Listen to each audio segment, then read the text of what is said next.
Bonjour à tous, nous nous trouvons ici pour une nouvelle vidéo de Force Atlético dans laquelle je vais analyser la victoire 3-0 de l'Atlético face à Majorque pour la 21e journée de la Liga. Une victoire solide de l'Atlético, construite sur un match globalement maîtrisé du début à la fin, aussi bien sur le plan défensif que le plan offensif. Donc la rencontre débute avec une Majorque qui surprend offensivement, car vers les 3 premières minutes, elle fait une pression haute qui se finit avec un tir de la tête de Muriqi dévié, mais c'est une équipe du Major qui commençait le match plutôt, qui surprenait l'Atlético. Mais cette domination du Major n'a duré que quelques minutes parce qu'après cette occasion de Muriqi, l'Atlético allait chercher le match, a commencé une domination qui se traduit environ vers la 14e minute avec une quasi triple occasion après une contre-attaque de Sorloth et Giuliano qui finit par un tir de Sorloth arrêté par Léon Roman suivi d'une frappe de Giuliano encore arrêté par Léon Roman et ensuite le dribble de Pablo Barrios sur le gardien qui n'arrive pas à aboutir et donc le gardien réussit à choper le ballon à Barrios. Donc après ceci, le Mallorca n'a aucune opportunité de contre-attaque, l'équipe est sûre défensivement, ne laissant absolument aucune chance au Mallorca de contre-attaquer, ayant une domination totale du match avec un très bon Pubil, très bon Ranco, très bon Llorente, très bon Jiménez de retour, un très bon Cardoso, un bon Barrios, une équipe défensivement qui récupère à peu près tous les ballons, ne laissant aucune chance à Majorque de contre-attaquer. Donc ensuite, cette domination constante de l'Atlético se traduit par le premier but de la rencontre avec l'ouverture du score de Alexander Sorloth, suivi à une très belle frappe de Marcos Llorente, arrêtée par Léon Roman, mais donc ensuite Sorloth se trouve dans l'action et arrive à marquer après la déviation. Donc après cette ouverture du score, l'Atlético continue à chercher le match avec des occasions sur coup franc de Alvarez qui n'arrive pas vraiment à trouver des destinataires dans les corners, mais c'est un Atlético qui continue à chercher le match, toujours avec une pression haute, domination constante, le Major qui ne se trouve pas du tout avec son match. Donc la seconde période démarre sur le même rythme. L'Atlético continue de chercher à faire le break avec des frappes de Pablo Barrios, encore stoppées par Léon Roman, ou de Julián Alvarez déviées par la défense adverse. Néanmoins, les Colchoneros commencent à gérer davantage et laissent un peu plus le ballon à Majorque sans temps pour se mettre en danger. Donc ensuite, à peu près vers l'heure de jeu, Diego Simeone réalise un changement, laissant la place à Nico González sortant Alex Baena d'un match plutôt discret et aussi Nico González c'est un match aussi plutôt insuffisant de sa part je dirais.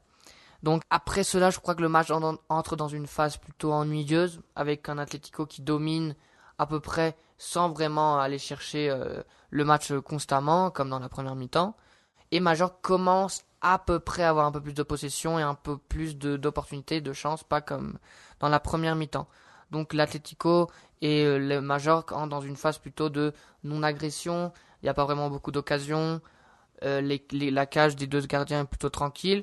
Jusqu'à environ la 72e minute de jeu où Cholo réalise deux changements. L'entrée de Thiago Almada par Alexander Sorloth et l'entrée de Robin Lenormand par Johnny Cardoso.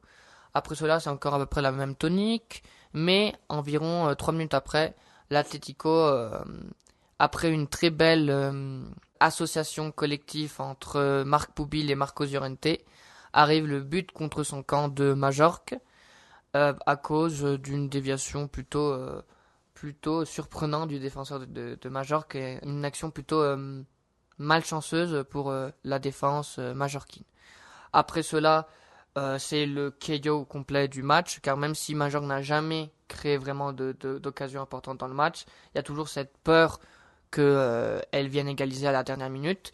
Mais donc après cela, bon, Majorque a une réponse plutôt timide avec ses deux premiers tirs cadrés, c'est seulement ses deux premiers tirs cadrés vers la 80e minute avec le tir de Muriqi arrêté solidement par Jan Oblak et je crois que la frappe de Sergi Darder tranquillement contrôlée par le gardien slovène.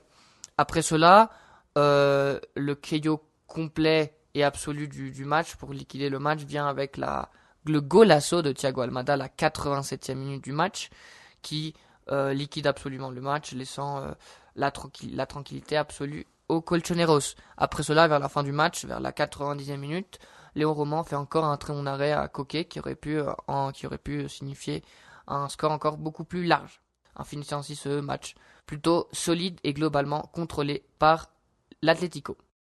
Donc maintenant pour faire cette analyse de joueur par joueur, l'Atlético commençait avec son 4-4-2 habituel, avec Jano Black dans les cages, dans la défense Marcos Llorente, Pubil, Jiménez et Hanco, puis dans le milieu de terrain Pablo Barrios et Johnny Cardoso, sur les ailes Alex Baena et Giuliano Simeone, et en attaque Sorloth et Julián Álvarez. Donc pour commencer l'analyse par Jano Black, c'est un match tranquille du gardien, il n'a eu que il n'a subi je crois que 2 tirs, un plutôt tête difficile de Moriki mais il arrive très bien à contrôler. Et ensuite, un timide tir de Sergi Darder, globalement maîtrisé. C'est un match solide du gardien, comme on le connaît. Mais bon, c'est pas vraiment une très grande performance, vu que la défense était très solide.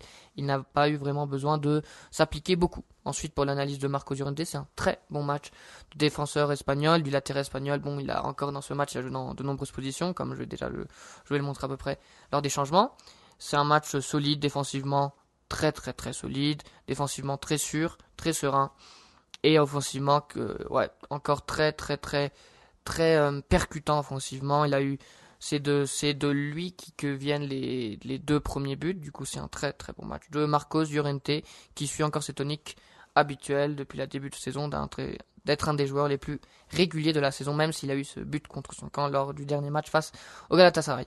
Ensuite, pour analyser le match de Marc Poupil, quel joueur, franchement, quel joueur Marc Poupil.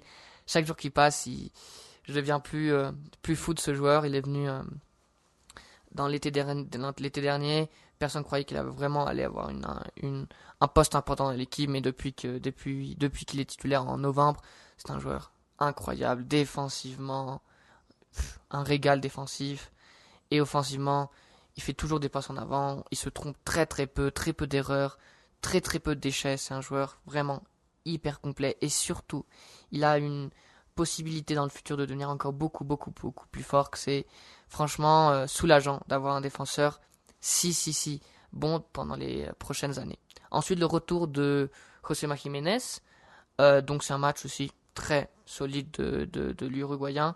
Comme on le connaît, il revient de blessure, il revient dans sa titularité après quelques mois, et on connaît que quand il est en forme, c'est un des meilleurs défenseurs du championnat. Très bon match encore de l'Uruguayen, serein défensivement.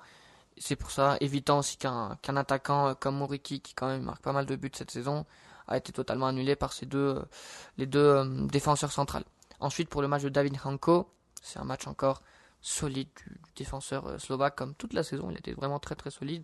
Encore offensivement, il apporte beaucoup, défensivement aussi très solide. Aujourd'hui, je l'ai vu un peu plus tenter d'aller chercher les balles offensives. Mais je crois que c'est franchement un match très très bon de David Franco, comme toute la défense. Je crois que c'est un de ses meilleurs matchs de la saison de la défense colchonera, qui n'a laissé quasiment aucune chance à l'attaque majorquine. Ensuite, pour analyser le match de Giuliano Simeone, je crois que c'est un match plutôt normal de Giuliano. C'est pas un de ses meilleurs matchs, ni non plus un de ses pires. Il a essayé. On connaît toujours Giuliano, c'est un joueur qui crée des occasions. Aujourd'hui, il n'a pas vraiment créé tellement d'occasions. Certes, oui, il en a créé. Faire sur la bande de touche, où il a fait comme 2 ou 3 actions de danger, où c'est lui qui allait changer de côté pour lancer les bandes de touche. Je crois que c'est un match intéressant de Giuliano sur cette facette-là. Je crois que Giulio a pas mal insisté. Je crois que c'est un mec qui a de la force dans ses bras, du coup c'est pour ça qu'il lançait. C'est à peu près une bonne façon de faire du dégât aux adversaires, comme on a vu, car c'est grâce à cela que vient le tir de Llorente puis le but de Sorloth. Je crois que c'est un match normal de Giuliano. On sait qu'il peut faire encore beaucoup plus, mais bon, c'est un match normal, pas spectaculaire, mais non plus pas horrible de Giuliano Simeone. Ensuite, pour analyser le match de Pablo Barrios, très bon match de Pablo Barrios.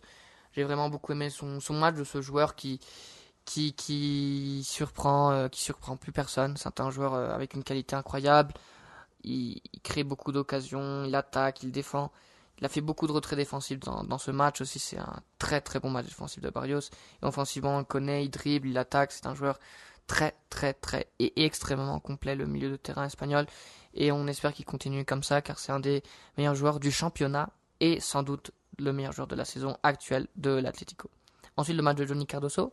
Je crois que sa première mi-temps ne m'a pas vraiment plu. Il a eu beaucoup de déchets, beaucoup de Passes ratées, beaucoup de ballons, pas tellement récupérés, même s'il récupérait quelques ballons. Mais après, dans la deuxième mi-temps, j'ai beaucoup aimé son match après. Il s'est amélioré beaucoup, il a récupéré beaucoup plus de ballons, faisant beaucoup de plus de passes percutantes. Je crois que c'est un match plutôt intermittent de Cardoso, mais en globalité, je crois que c'est un bon match, même si la première mi-temps, je crois qu'il y avait un peu trop de déchets, mais la deuxième mi-temps, je crois qu'il a plutôt bien résolu. Ensuite, le match d'Alex Baena, je crois que c'est un des, peut-être pas le meilleur joueur du match. C'est je crois qu'un des pires joueurs de ce match-là, même on connaît sa qualité. Je crois que c'est très discret son match. Il n'a pas réussi beaucoup de passes en profondeur. Il a eu quelques pertes nécessaires. Mais bon, on connaît sa qualité, on sait qu'il peut faire beaucoup mieux. Je crois que peut-être qu'il se sent plutôt incommode étant dans les ailes. Peut-être qu'il se sent mieux quand il est en attaque. Mais je crois que c'est un match timide de Baena, mais on sait qu'il peut faire beaucoup mieux. Et on sait qu'il va s'améliorer car il y a quelques mois, il faisait un match spectaculaire contre Barcelone. Donc on connaît sa qualité, on sait qu'il peut faire beaucoup mieux et on espère qu'il reviendra très très bientôt à son meilleur niveau. Ensuite le match d'Alexander Sørloth. Match normal de Sørloth, mais comme dans la tonique habituelle et son bon état de forme, il marque, même s'il fait pas un match spectaculaire, il marque. Donc c'est à peu près son travail, Sørloth est en train de faire des bons matchs, ou plutôt des bons chiffres, même si je suis pas très fan de Sørloth extrêmement. C'est un joueur que dans ces derniers mois, il est dans une forme étincelante, franchement, il marque presque tous les matchs, même s'il joue pas. Et quand il marque pas, il fait des beaux matchs et dans l'équipe. Donc c'est un match encore dans sa tonique habituelle de l'attaquant norvégien. Ensuite, Julian Alvarez. Ça me soulage enfin. Je crois qu'un bon match d'Alvarez, qu'on a vraiment besoin pas un match spectaculaire, mais franchement un très bon match car comparé au match antérieur. Un match où il a essayé. Il est vrai qu'il n'a pas eu beaucoup de tirs, mais c'était pas plutôt. Je n'ai pas senti vraiment son rôle. C'était d'être un attaquant central dans ce match. Mais il a dribblé, il a fait des passes plutôt en profondeur. J'ai vu beaucoup aussi d'aide défensif. Du coup, je crois que c'est un très bon match d'Alvarez, revenant à cette tonique de ce bon joueur. Et je crois que s'il continue sur cette lancée, le but arrivera très bientôt. Donc, bon match de l'Argentin qu'on avait besoin qu'il arrive encore à ce niveau-là. Ensuite, avec le changement de Nico Gonzalez par Baena, l'équipe se maintenait en 4-4-2. Donc c'est un match franchement très très très néfaste de Nico Gonzalez. J'ai pas du tout aimé son entrée dans le match. Dès qu'il entre, il a eu un tacle très risqué vers un joueur du Majorque. Donc il a eu le carton jaune bien mérité. Donc c'était une action très dure. Après, il a raté beaucoup de passes, il n'a pas vraiment été percutant offensivement, défensivement, bon, on le connaît, mais après, c'est vrai qu'il a eu beaucoup de déchets, trop de déchets de Nico Gonzalez, qui met quelques questions sur sa continuité et sur le fait de sa clause de s'il joue plus de quelques matchs, 45 minutes, l'Atlético devra faire à peu près 30 millions d'euros, que c'est à peu près excessif si vous me demandez. Un match plutôt timide et insuffisant de Gonzalez, mais c'est un joueur que j'apprécie, que je crois qui va donner beaucoup plus à l'équipe et qui peut être un joueur très important pour l'équipe comme il avait déjà été avant sa blessure. Ensuite, vers la 73e minute du match, Almada entre pour Alexander Sørloth et Robin Lenormand pour Johnny Cardoso. Donc après ces deux changements, Cholo fait un changement tactique, passant plutôt dans un 5-4-1 avec du coup Pubil dans le latéral, Jiménez, Lenormand et Janko comme les défenseurs centraux, puis Nico Gonzalez dans le côté gauche. Et dans le milieu de terrain, c'est plutôt Barrios, Llorente, Almada et Giuliano. Donc Giuliano et Almada dans les côtés, sur les ailes, et Barrios et Llorente dans le milieu de terrain. Et Alvarez seul en point d'attaque. Ensuite, donc pour analyser le match de Thiago Almada, je crois que c'est un très bon match de l'Argentin dans les quelques minutes qu'il a eu. Même mis à part son but, il fait des bonnes actions offensives, il conduit quelques balles, mais ça n'a pas réussi vraiment à faire un grand effet, mais c'est des belles conductions de ballon, des belles passes, mais surtout ce golasso face à Léo Roman, qui fait une très belle action. Il prend après, vers la 85e, après un corner, il contrôle le ballon, il dribble 2-3 joueurs, il marque un super golasso de la qualité d'un joueur comme Thiago Almada. Pour le match de Robin Lenormand, je crois que c'est un match normal du défenseur, il n'a pas vraiment eu beaucoup de danger, car la défense adverse n'a jamais vraiment eu beaucoup de risques. Je crois que même, c'est vrai que, c'est pas pour le critiquer, mais quand il est rentré, c'est vrai que c'est les premières actions offensives du Major qui sont arrivées. Je dis pas que c'est sa faute, mais c'est vrai que c'est un constat. Mais je crois que c'est un match normal de Lenormand, même si chaque fois il me convainc beaucoup, beaucoup moins. Mais bon, on connaît, on espère qu'il revient à un bon niveau, car on a besoin de toute l'équipe dans une dynamique positive. Ensuite, vers la 80e minute du match, Giuliano sort pour Coquet. Donc ça passe plutôt encore dans sa main ce maintien, ce 5-4-1. Du coup, avec maintenant, c'était plutôt Poubil dans l'ailier, Jiménez, Lenormand et Janko qui complétaient les défenseurs centraux, Nico Gonzalez aussi dans le côté gauche, et Almada, Coquet, Barrios et Llorente dans l'aile, et encore Alvarez seul en pointe. Donc pour analyser le match de Coquet, je crois qu'il n'y a rien à dire, il a eu très peu de participation avec les coéquipiers. C'est vrai qu'il a une belle frappe bien arrêtée par Léon Roman, mais mis à part cela, il n'y a pas grand chose de son match, donc c'est un match plutôt sans vraiment de notes importantes sur les capitaines, car il n'a pas eu beaucoup de temps de jeu. Finissant ainsi cette analyse de joueur par joueur. Donc pour conclure ce match, donc l'Atlético signe un match sérieux à appliquer, s'impose et fait le travail son travail de gagner ce match qui était obligatoire pour ne pas continuer à perdre des points. Donc permet de récupérer de la confiance et récupérer la 3e place.